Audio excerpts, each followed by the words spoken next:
এই দৃশ্যটা দেখে পথের পাঁচালীর অপু দুর্গার প্রথম রেলগাড়ি দর্শনের দৃশ্যটা মনে পড়ে গেল।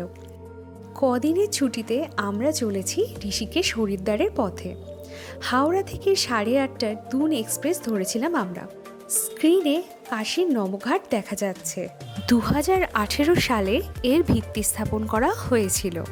ট্রেনে ওঠার 32 ঘন্টা পর ভোরবেলা পৌঁছে গেলাম ঋষিকেশে। হোটেলে মালপত্র রেখেই চলে এলাম পাহাড়ের খাজে নতুন দিনের সূর্যোদয় দেখতে।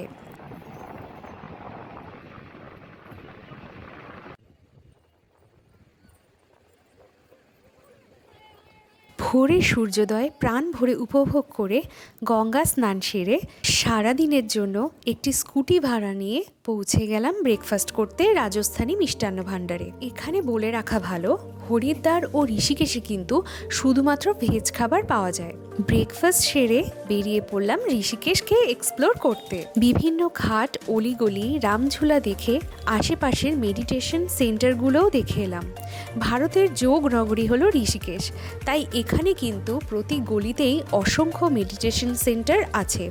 আর সারা পৃথিবী থেকে মানুষ কিন্তু এখানে ধ্যান করতে আসে, তাই বিদেশিদের পপুলেশনও কিন্তু এখানে চোখে পড়ার মতো।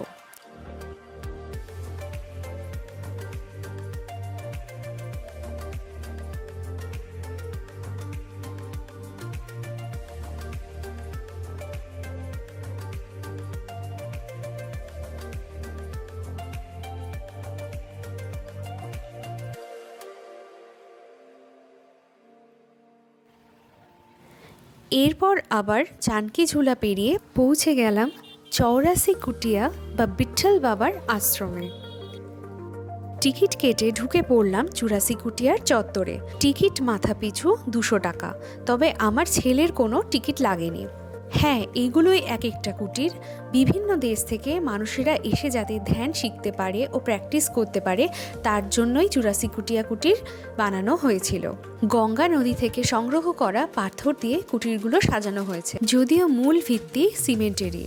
প্রতিটা কুটির দোতলা, সাথে ছোট ব্যালকনির মতো অংশও রয়েছে। 1968 সালে বিটলস ব্যান্ডের সদস্যরা অনেক দিন এখানে এসেছিলেন এবং তাদের হোয়াইট নামক অ্যালবামের অনেক গানই কিন্তু এখানে বসেই লেখা। কমিউনিটি হল, প্রেয়ার রুম সবকিছুই বর্তমানে জরাজীর্ণ অবস্থায় পড়ে রয়েছে।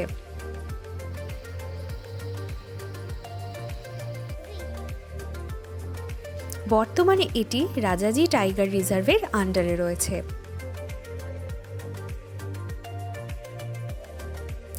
দেওয়ালের গ্রাফিটিগুলোও কিন্তু বেশ নজরকাড়া। প্রকৃতির নিস্তব্ধতাকে আরও খানিকক্ষণ উপভোগ করে ফেরার পথ ধরলাম। রাস্তায় একটা ফুচকার দোকান দেখে এখানকার ফুচকাকে জাজ করতে দাঁড়িয়ে পড়লাম। কচি কলাপাতা রঙের ঝাল ঝাল জল, লঙ্কার না রঙের ঠিক বুঝতে পারলাম না। তার মধ্যে শুধু আলু সেদ্ধ ভরা পুচকে একটা ফুচকা। যেমন খেতে লাগার কথা তেমনই লেগেছে।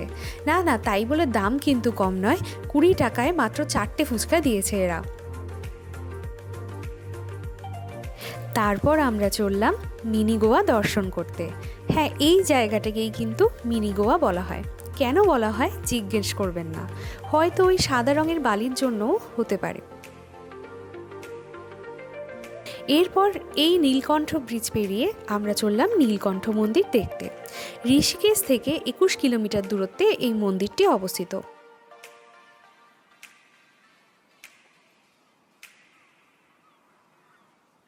কিন্তু কিছু দূর যাওয়ার পর ক্লান্ত লাগায় আমরা আবার ফিরে আসি হোটেলে।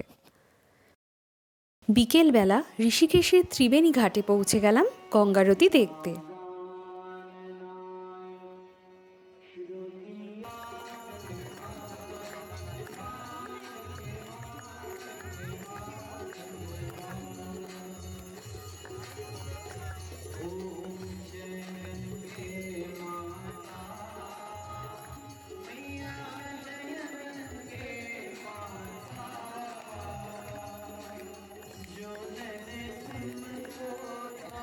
গঙ্গারতি শেষ হওয়ার পর সামান্য ঘোরাঘুরি করে ফিরে এলাম হোটেলে।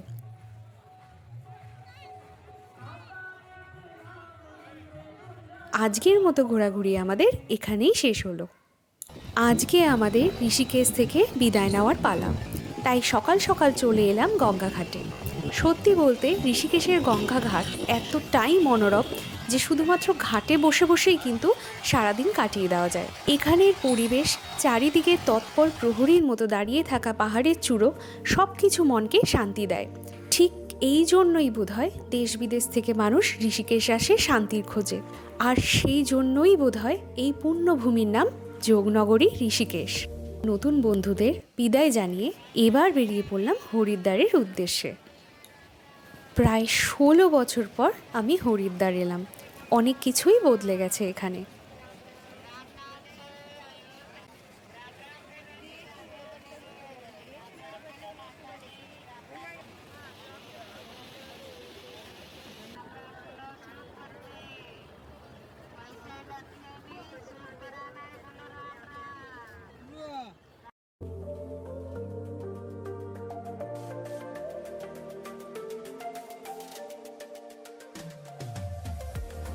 হরকি পৌরি ঘাটে কিছুক্ষণ বসে গঙ্গা স্নান সেরে সোজা চলে এলাম আমাদের হোটেলে।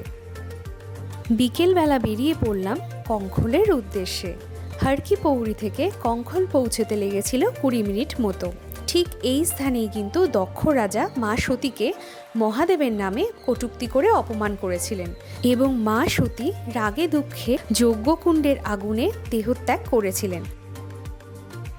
ঠিক এই মন্দিরের ভেতরেই কিন্তু আছে সেই যজ্ঞকুণ্ডটি, কিন্তু ছবি তোলা ছিল নিষেধ।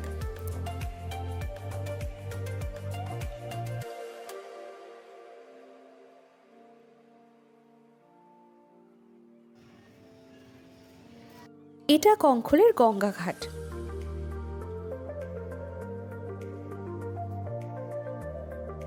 এরপর ফিরতি পথে পৌঁছে গেলাম জৈন চাট ভাণ্ডারের বিখ্যাত কাঞ্জিভারা খেতে।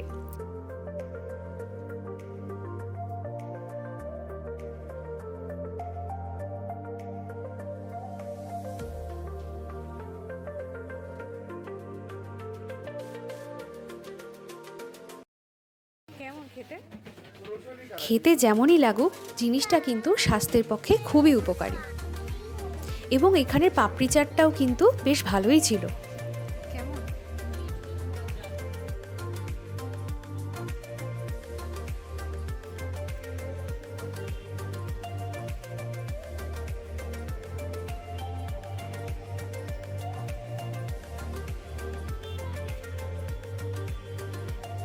এরপর চলে এলাম আমরা এই দোকানটাতে। এখানকার লস্যিটা কিন্তু সত্যিই দারুণ ছিল।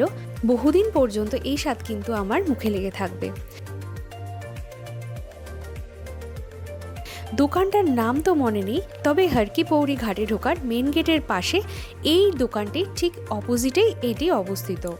6টা বেজে যাওয়ায় আমরা পা বাড়ালাম গঙ্গা ঘাটের দিকে।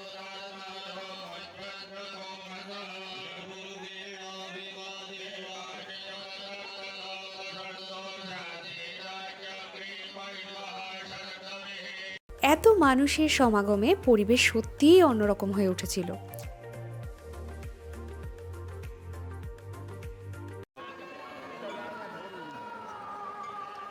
গঙ্গা আরতি দর্শন করার পর নদীতে ফুল প্রদীপ অর্পণ করে এবং সবার মঙ্গল কামনার সঙ্গে আমাদের হরিদ্বার ভ্রমণ এবারের মতো হলো সমাপ্ত। তোমাদের এই ভিডিওটা কেমন লাগলো আমাদের অবশ্যই জানাতে ভুলো না।